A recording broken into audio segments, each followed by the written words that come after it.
Kalplerden doldurman defteri Tügettim ilibeni Ürgünüp hırpleni Marcanda kalplerden doldurman defteri Siz yaxşı oqumdan Yaxşı bana buliman Kadifide men çokum Ümidim azmi aslayman Siz yaxşı oqumdan Yaxşı bana buliman Kadifide men çokum Ümidim azmi aslayman Kel qizim o'qib bergin kitobingdan bir parcha chiqargin o'g'laymanmi bilganlaringni barcha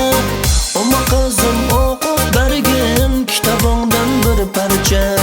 chiqargin o'g'laymanmi bilganlaringni barcha Ayıp oldu küçükliğime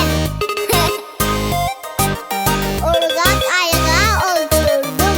Ayıp oldu küçükliğime Kördüm sensiz yurtuzunu Kök ara kızım herden yana birni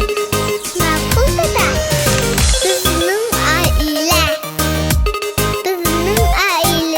altıcan adam var Babam, momam,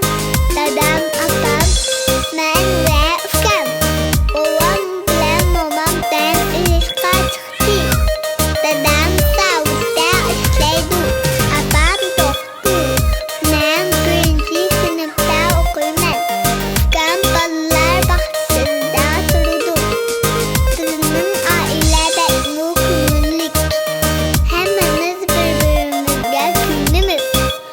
Men ailemini pek yaxshi ko'raman Barakallah umma qizim aqlimizga ko'z tegmasin